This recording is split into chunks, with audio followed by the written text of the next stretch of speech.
আবারও পানীয় জলের দাবিতে ধর্মনগর কৈলাসহর সড়ক অবরোধ করল স্থানীয় বাসিন্দারা। প্রায় 2 ঘণ্টা সময় অবরোধের পর প্রশাসনিক আধিকারিকদের প্রতিশ্রুতির পর অবরোধ মুক্ত করে গ্রামবাসীরা। ঘটনা সোমবার কৈলাসহর মহকুমার চিনিবাগান এলাকায়।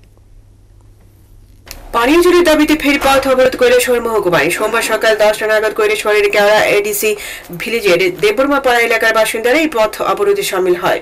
প্রায় 2 ঘণ্টা সময় পর্যন্ত কৈলাসহর ধর্মনগর সড়ক অবরোধ চলে। খবর পেয়ে কৈলাসহর থানার পুলিশ আধিকারিকরা ঘটনাস্থলে ছুটে আসেন। গ্রামবাসীদের সাথে কথা বলে অবরোধ মুক্ত করার অনুরোধ জানালে অবরোধকারী গ্রামবাসীরা অভিযোগ জানান, দীর্ঘদিন যাবৎ তারা পানীয় জলের সমস্যায় ভুগছেন।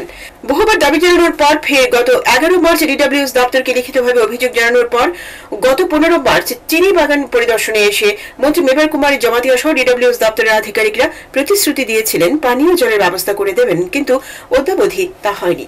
তাই গ্রামবাসীরা বাধ্য হয়ে সোমবার চিনিবাগান ফরেস্ট ক্যাম্পের সামনে পথ অবরোধে সামিল হয়। গ্রামবাসীরা এও জানান, যতক্ষণ পর্যন্ত না জেলা শাসক কিংবা মহকুমা শাসক এসে তাদের প্রতিশ্রুতি না দেন ততক্ষণ পর্যন্ত তারা অবরোধে আন্দোলন চালিয়ে যাবেন। বিস্তারিত জানাতে গিয়ে সংবাদ মাধ্যমের কাছে নিজ প্রতিক্রিয়ায় গ্রামবাসীরা জানান, জলের অ্যাপ্লিকেশন করছিলাম, এটার ব্যাপারে তারা কইছে ঠিক আছে, আগামীকাল থেকে আমরা জলের সুব্যবস্থা করতেছি। এই যে মার্কেটিং প্লাস আমরা যতগুলো এডিসি এখানে এই দেববর্মা পাড়া দিকে আর যতগুলো আশেপাশে আছে সবাইকে দেওয়ার জন্য আমি বলি আইসি। এরপরে আইসি এই দিনে আওয়ার পরে দেখা যায় আমরা অপেক্ষা করে কোনো জলের নাই। এরপরের দিন এখানে চিনিবাগানে একটা জনসভা গেছে আইপিএফটির, তখন মেবার কুমার স্যারও আসছিল, এরপরে বিশ্বকেতু দেববর্মা এমএলএ উনিও আসছিলেন, বিভিন্ন ইয়ের আইসলো। আওয়ার পরে আমার বাড়িতে বসে উনি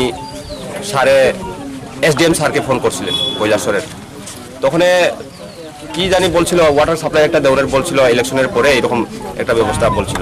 এরপরে জলের ব্যবস্থা বলছিল এখন যে ইলেকশনের আগে পর্যন্ত জল দেওয়ার লাগিয়া, কিন্তু আজকে সোমবার অবধি কোনো এটার কোনো রিপ্লাই আনসার নেই। এই কারণে আমরা বাধ্যতামূলক আজকে যে আমরা এই যে পাড়া প্রতিবেশীর লোক সবাই জলের নিয়ে আমরা এখানে পথ অবরোধ করছি।